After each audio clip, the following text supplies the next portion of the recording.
आज दिवाली का पावन पर्व है और रोशनी के त्योहार में बद्रीनाथ धाम को भव्य तरीके से सजाया गया है। वहीं आज बद्रीनाथ धाम में विशेष पूजा अर्चना होगी। माता लक्ष्मी को विशेष भोग भी लगाया जाएगा और मंदिर के मुख्य पुजारी रावल और धर्माधिकारी भोग लगाएंगे और साथ ही विशेष पूजा अर्चना भी की जाएगी। तस्वीरें आपको दिखा रहे हैं। ज्यादा जानकारी के साथ में नितिन सेमवाल जुड़ गए हैं। नितिन, सबसे पहले आपको दीपावली की शुभकामनाएं और साथ ही अगर बद्रीनाथ की बात करें तो आज क्या विशेष पूजा अर्चना होगी?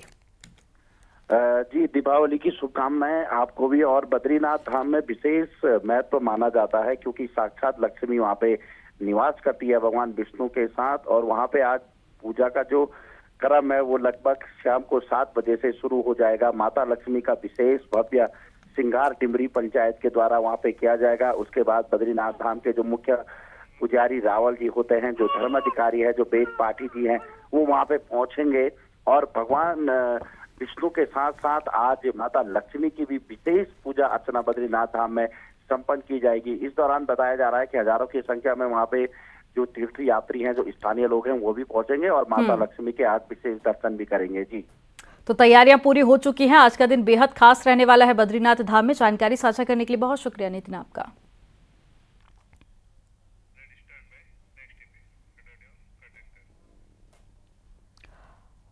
भगवान केदारनाथ के कपाट 15 नवंबर को शीतकाल के लिए बंद होंगे, लेकिन केदारपुरी में कपाट बंद होने की प्रक्रिया शुरू हो गई है। शनिवार को भारी बर्फबारी के बीच में भगवान केदारनाथ के रक्षक द्वारपाल भंकुट और साथ ही भैरवनाथ जी के कपाट बंद कर दिए गए। पूजा अर्चना हवन यज्ञ के बाद में दोपहर 3 बजे कपाट बंद किए गए और अब 15 नवंबर को बाबा केदारनाथ के कपाट बंद किए जाएंगे।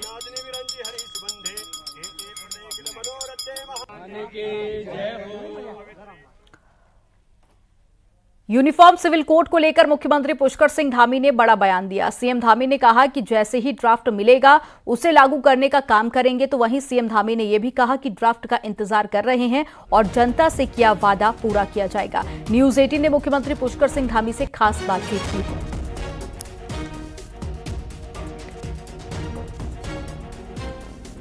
सर ये कहा जा रहा है कि यूसीसी पर जल्द ही विशेष सत्र बुलाया जा सकता है, क्या कहेंगे? देखिए, हमने पहले से ही कहा है कि जैसे ही हमको यूसीसी कमेटी का ड्राफ्ट मिल जाएगा और हम उस पर तत्काल कार्रवाई करेंगे और उसमें न तो कोई जल्दी की बात है न देर की बात है। कमेटी का ड्राफ्ट प्राप्त होते ही हम आगे की कार्रवाई जल्दी पूरी करेंगे। ऐसा भी कहा जा रहा है केंद्र से तो ग्रीन सिग्नल मिल चुका है। नहीं, देखिए, वो तो यूसीसी कमेटी जब भी हमको बना के दे देगी तो हम तैयार हैं उसके लिए। अमित शाह जी से भी कल बातचीत हुई यूसीसी को लेकर? नहीं, जब तक ड्राफ्ट नहीं मिलेगा और ड्राफ्ट मिलते ही जो है मैंने कहा है कि हम उस पर कार्रवाई करेंगे और शीर्ष नेतृत्व का, हमारे सभी लोगों का उसमें हमको पहले से ही, चूँकि हमने अपने पार्टी का जो हमारा चुनाव के समय एक तरह से संकल्प था, वो संकल्प हमने उत्तराखंड की देवतुल्य जनता के सामने रखा था। उत्तराखंड की देवतुल्य जनता ने उस पर मोहर लगाई थी। हमारा शीर्ष नेतृत्व भी उसके लिए हमको पहले ही अपना आशीर्वाद दे चुका है। शुक्रिया सर, हमसे बातचीत करने के लिए। मुख्यमंत्री पुष्कर सिंह धामी को आप सुन रहे थे, जो कहते हैं जैसे ही हमें ड्राफ्ट मिलेगा उसे हम लागू करने की दिशा में काम करेंगे और साथ ही साथ उन्होंने ये भी कहा कि जनता से जो वादा किया है वो सभी वादे हम पूरे करेंगे। कैमरा पर्सन राकेश रावत के साथ न्यूज 18 के लिए देहरादून से Bharti Saklani union. Uniform civil code पर केंद्र के ग्रीन सिग्नल मिलने के संकेत है। चर्चा जोरों पर है कि सरकार अगले कुछ दिनों में विशेष सत्र बुलाकर यूसीसी और राज्य आंदोलनकारियों के मुद्दे को सदन में ला सकती है। रिपोर्ट आपको दिखाते हैं।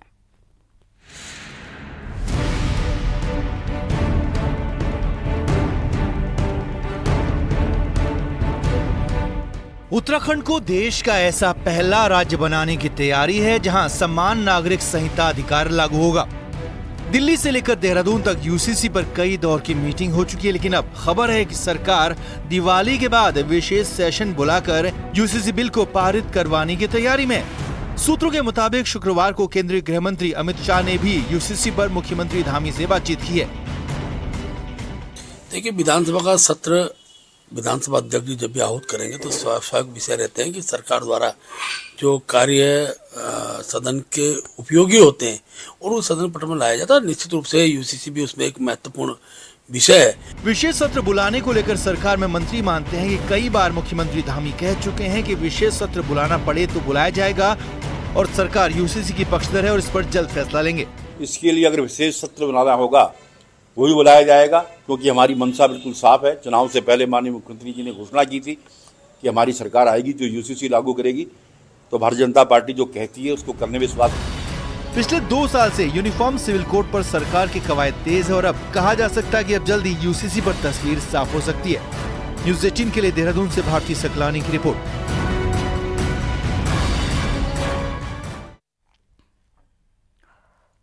मुख्यमंत्री पुष्कर सिंह धामी ने शनिवार को देहरादून के चक्राता रोड स्थित कुम्हार मंडी में पहुंचकर कुम्हारों से दीप खरीदे, साथ ही उनका हालचाल भी पूछा। सीएम धामी ने कुम्हारों को फूल माला पहनाकर दीपावली की शुभकामनाएं भी दी। सीएम धामी ने लोकल फॉर वोकल का समर्थन करते हुए लोगों से भी अपील की है। सीएम ने कहा है कि लोग स्थानीय उत्पादों को जरूर खरीदें। जो लोग अपनी आजीविका के लिए छोटे कारोबार पर निर्भर हैं, उनका सामान खरीदकर उनका प्रोत्साहन करें।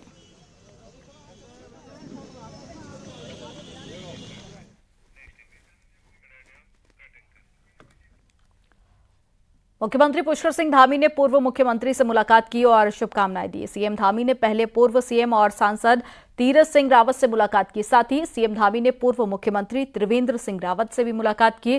सीएम धामी दोनों पूर्व सीएम के घर गए और वहां पहुंचकर मुलाकात की और दीपावली की शुभकामनाएं दी।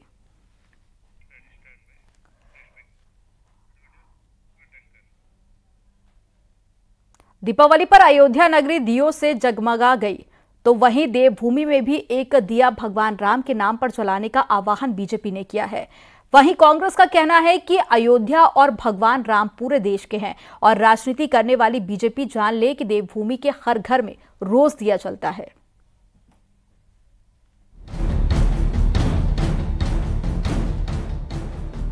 इस बार की दीपावली को भारतीय जनता पार्टी खास दिवाली बनाना चाहती है। 22 जनवरी को भगवान राम के मंदिर की प्राण प्रतिष्ठा अयोध्या में होगी, तो अयोध्या भी दीपों से जगमगे।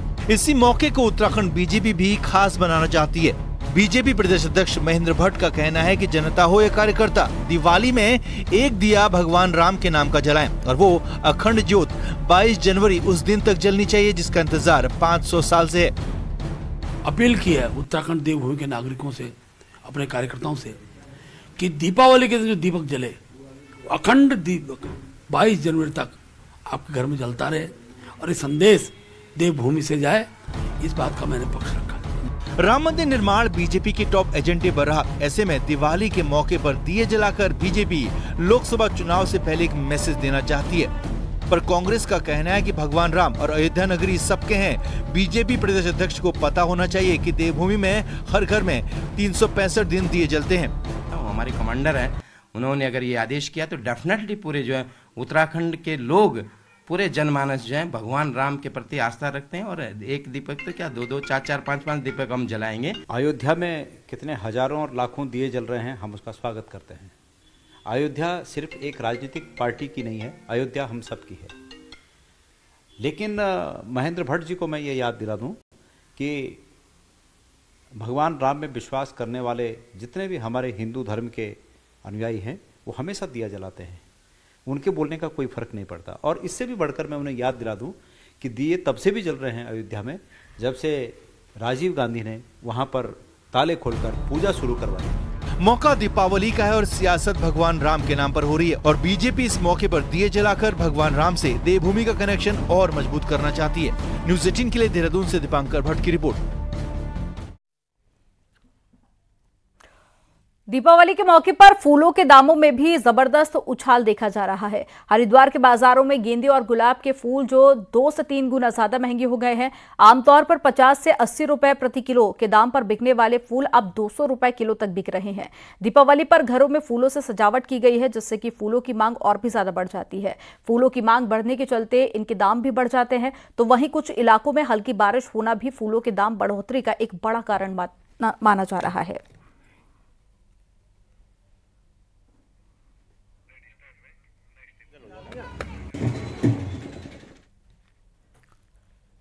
दीपावली पर मां लक्ष्मी और भगवान गणेश के गेंदों के खास फूल उनको चढ़ाए जाते हैं और यही फूल हल्द्वानी के आसपास मौजूद गांव की दीपावली को जगमगा देते हैं, क्योंकि इन गांवों में खास तौर पर दीपावली के लिए इस रंग बिरंगे गेंदे की खेती भी की जाती है और इन्हीं को बेचकर जूलीकोट न्याय पंचायत में पड़ने वाली चोपड़ा भलियूटी और साथ ही झोली, सूर्य गांव और साथ ही सूर्यजला जैसे गांवों के लोग अपनी दीपावली मनाते हैं। फूल तोड़ने से लेकर इनकी माला बनाने और फिर इन्हें मंडी ले जाने तक का काम ग्रामीण खुद करते हैं। हम लोग जो है गेंदे की खेती केवल दिवाली के पर्पज से करते हैं और यहाँ से गेंदे के फूलों की मालाएं बना करके हल्द्वानी, लालकुआ, बरेली तक मंडियों में हम लोग ले जाते हैं और वहाँ थोक के भाव जो है अपने मंडियों में इनको बेच करके पूरे सब लोग दिवाली का खर्चा और दिवाली का त्यौहार बहुत बढ़िया तरीके से हमारे पूरे गांव में, पूरे जोलीकोट के इलाके में ही समझिए आप, ये सब करीब 10-15 गाँव में ये फूलों की खेती दिवाली के पर्पज से ही की जाती है। नैनीताल का नाम सुनते ही ताजी आबो हवा और खूबसूरत नजारे का एहसास होने लगता है, लेकिन क्या आपको पता है कि जितना खूबसूरत नैनीताल है उससे कई ज्यादा आकर्षक यहाँ की मोमबत्तियां हैं, जिसकी दिवाली के सीजन में जो मांग है और ज्यादा बढ़ जाती है। रिपोर्ट आपको दिखाते हैं।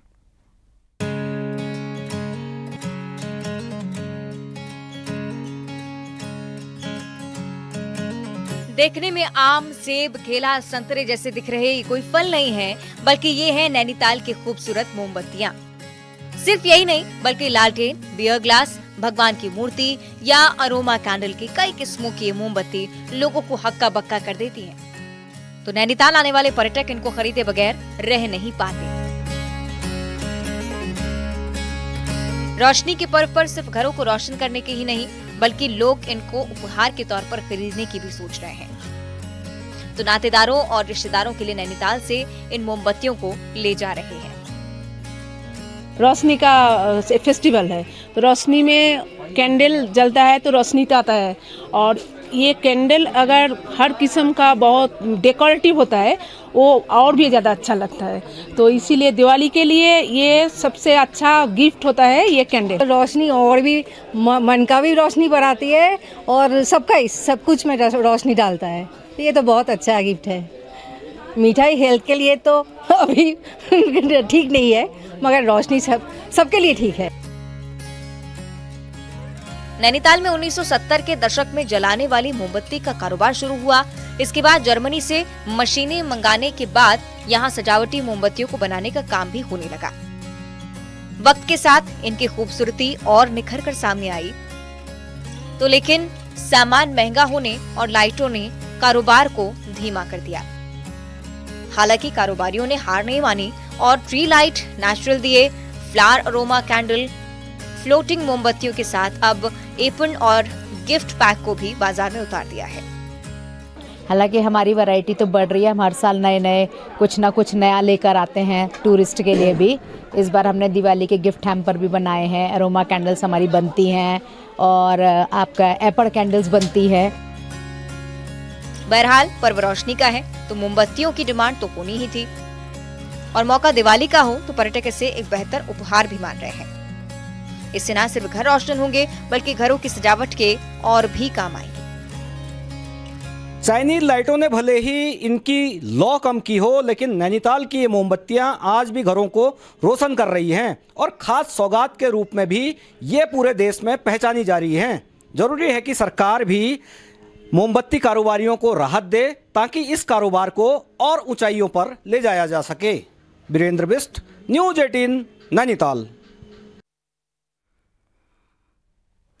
दीपावली त्योहार पर लोग लक्ष्मी को प्रसन्न करने के लिए विशेष पूजा अर्चना भी करते हैं, लेकिन इस दौरान कुछ लोग भ्रांतियां और साथ ही अंधविश्वास के चलते उल्लू जैसे जीव की हत्या कर उसके नाखून और पंखों से तांत्रिक विधि करते हैं। वहीं ज्योतिष के जानकारों के अनुसार किसी भी पूजा पद्धति में उल्लू की हत्या कर उस तांत्रिक विधि करने का उल्लेख नहीं है। ऐसा करना पूरी तरह से अंधविश्वास है। साथ ही ऐसे लोग लक्ष्मी को प्रसन्न नहीं कर पाते बल्कि जीव हत्या का पाप जरूर ले लेते हैं। इसलिए लोगों को ऐसा करने से बचना चाहिए और सात्विक ढंग से लक्ष्मी पूजन करना चाहिए। तो उल्लू के माध्यम से जो लोग जल्दी धनवान बनने के लिए लक्ष्मी की तांत्रोक्त विधि से पूजा करना चाहते हैं, वो कपोल कल्पित कल्पनाओं में बहके या सुनी सुनाई बात करके इस जीव की हत्या करके इसके नखूनों का या पंखों का प्रयोग करके तांत्रिक सिद्धि या प्राप्त करना चाहते हैं लक्ष्मी की तुरंत से ज़्यादा लाभ। परंतु ये एक मात्र सुनी सुनाई बात है। दिवाली के मौके पर अल्मोड़ा में रोडवेज की बसें कम होने से लोगों को भारी दिक्कतों का सामना भी करना पड़ रहा है, लेकिन लोगों को अपने घर जाने के लिए गाड़ियां नहीं मिल पा रही हैं और परेशान हो रहे हैं। मैदानों से पहाड़ तक लोग पहुंच रहे हैं, लेकिन लोकल में गाड़ियां नहीं होने से काफी दिक्कत आ रही है।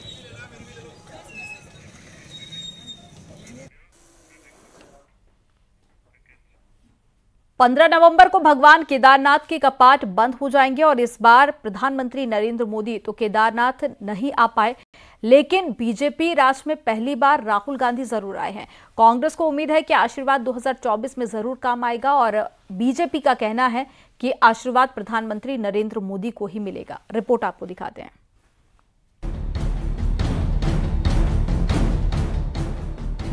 चारधाम यात्रा में साल 2023 में रिकॉर्ड श्रद्धालु आए। अकेले 20 लाख श्रद्धालुओं का आंकड़ा बाबा केदारनाथ के धाम पहुंचा। 2017 के बाद 6 बार केदारनाथ आने वाले प्रधानमंत्री नरेंद्र मोदी इस बार केदारनाथ धाम तो नहीं आए, पर उत्तराखंड के आदि कैलाश और जागेश्वर जरूर आए। वहीं इस बार एक से बढ़कर एक वीआईपी बाबा केदार के दरबार में आशीर्वाद लेने पहुंचे और उन्हीं में शामिल रहे बीजेपी सरकार में पहली बार केदारनाथ आने वाले कांग्रेस नेता राहुल गांधी। राहुल गांधी 3 दिन तक केदारनाथ में रहे, दर्शन पूजन किया तो श्रद्धालुओं को भोजन भी कराया और कांग्रेस की उम्मीद की इस बार बाबा केदार का आशीर्वाद राहुल गांधी के साथ पूरी कांग्रेस को मिलेगा और 2024 में कांग्रेस का भविष्य उज्जवल होगा। ये लगता है कि इस बार भगवान केदारनाथ ने राहुल जी को बुलाया था ताकि भगवान केदारनाथ को पता है कि इस बार यहाँ आशीर्वाद राहुल जी को मिलने वाला है, कांग्रेस पार्टी को मिलने वाला है, तो इसलिए इस समय कांग्रेस की बारी है। बीते 7 साल में प्रधानमंत्री 6 बार आए तो राहुल गांधी 3 दिन के लिए। बीजेपी का कहना है कि आज नई केदारपुरी बसाने में सबसे बड़ा रोल प्रधानमंत्री नरेंद्र मोदी का है और देवभूमि, देश की जनता और बाबा केदार ने उन्हें आशीर्वाद दिया। बीजेपी नेता खजान दास ने कहा कि केदारनाथ का आशीर्वाद राहुल गांधी को भी मिलेगा और कांग्रेस 2024 में सम्मानजनक तरीके से हारेगी। बाबा केदार का आशीर्वाद उनके ऊपर है और जिस तरह से वो काम कर रहे हैं पूरे भारतवर्ष में, विश्व भी इसको मानता है। और जहाँ तक राहुल गांधी जी का सवाल है, वो केदारनाथ जी गए हैं, भगवान उनको सद्बुद्धि दें और वो आने वाले समय में चुनाव में सम्मानजनक हारे। 2013 में आई आपदा को 10 साल बीत चुके हैं, पर असल काम केदारनाथ में 2017 में तब शुरू हुआ जब उत्तराखंड में बीजेपी सरकार बनने के बाद प्रधानमंत्री नरेंद्र मोदी यहां आए और इसी काम का जवाब फिलहाल कांग्रेस के पास नहीं है। देहरादून से न्यूज़ 18 के लिए दीपांकर भट्ट की रिपोर्ट। अभी कुछ दिन पहले ही प्रधानमंत्री नरेंद्र मोदी उत्तराखंड को 4000 करोड़ का तोहफा देकर लौटे थे, लेकिन उत्तराखंड बीजेपी इससे संतुष्ट नहीं है। बीजेपी पीएम मोदी से अभी तक की सबसे बड़ी योजना का शिलान्यास प्रधानमंत्री मोदी से करवाना चाहती है। क्या है ये योजना, एक रिपोर्ट में आपको दिखाते हैं।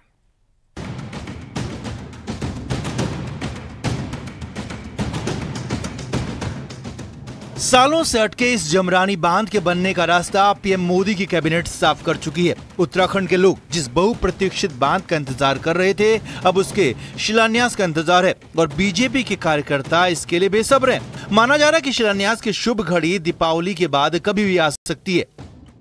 संयुक्त प्रयासों से ये परियोजना सफल हुई है। इसके कारण हमें पूरे भाबर क्षेत्र को पेयजल की सुविधा, सिंचाई की सुविधा तथा बिजली की सुविधाएं मिलने वाली है। सब लोग भारतीय जनता पार्टी के लोग आग्रह करते हैं उनसे और निवेदन करते हैं कि वो यहाँ आएं और इसका शिलान्यास करें। बीजेपी संगठन अंदरखां ने जमरानी बांध और किच्छा में बनने वाले एम्स के सैटेलाइट सेंटर का शिलान्यास पीएम नरेंद्र मोदी के हाथों कराना चाहता है और इसकी तैयारी भी चल रही है।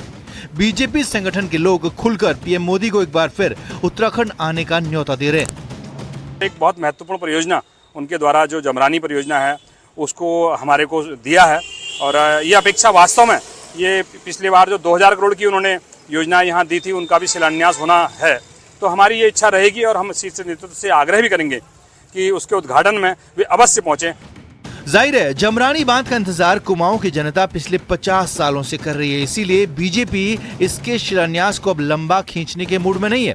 पार्टी की कोशिश लोकसभा चुनाव के ऐलान से पहले इस काम को अंजाम देने की है ताकि चुनाव में खुलकर इसका फायदा भी मिल सके। हल्द्वानी से न्यूज़ 18 के लिए शैलेंद्र नेगी की रिपोर्ट।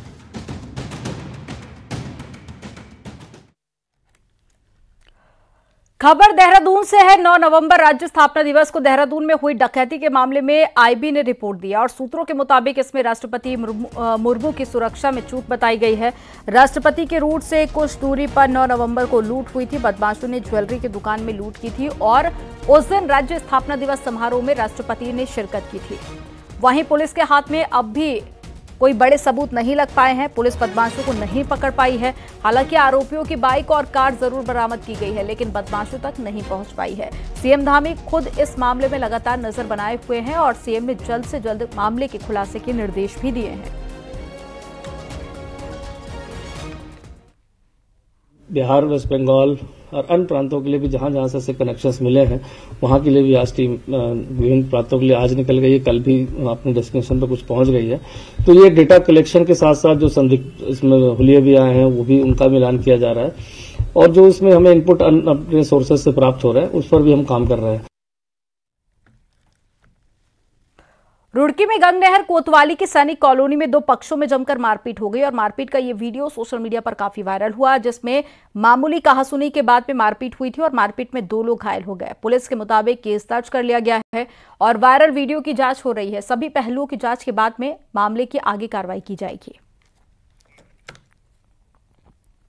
ये 24 तारीख का एक झगड़ा है। इसमें ऑलरेडी मुकदमा पंजीकृत है बलवे की धाराओं में और अन्य धाराओं में। इन्वेस्टिगेशन जारी है।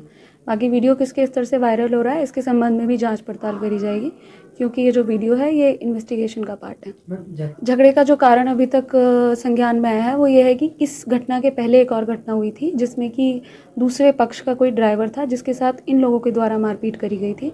उसका वीडियो फुटेज अभी मिस्ड है, तो उसके लिए हम DVR को कब्जे में लेंगे। उसके बाद इन लोगों के द्वारा आकर के वहाँ पे मारपीट की गई है। और चलिए रुक करेंगे एक बड़ी खबर का जो मथुरा से मिल रही है। मथुरा में पुलिस मुठभेड़ में 50,000 का इनामी बदमाश ढेर हो गया है। SOG और हाईवे पुलिस से ये मुठभेड़ की है और पुलिस ने इनके पास से 21,88,000 कैश भी बरामद किया। साथ ही भारी मात्रा में सोने, चांदी और साथ ही डायमंड की ज्वेलरी भी बरामद की गई। आरोपी के मुताबिक जो जानकारी मिली है उसके अनुसार बदमाश फारूक ने 4 नवंबर को कपड़ा कारोबारी के यहां पर लूट और हत्या की थी। सनसनीखेज वारदात को भी अंजाम दिया था। लूट के दौरान हमले में कारोबारी की पत्नी की मौत हो गई थी और व्यवसायी की गंभीर हालत बनी हुई है। दिल्ली के अपोलो अस्पताल में उनका इलाज चल रहा है। लूट और हत्या की वारदात को अंजाम देकर फारूक करोड़ों का माल लेकर मौके से फरार हो गया था, जिसे फिलहाल पुलिस ने गिरफ्तार कर लिया है।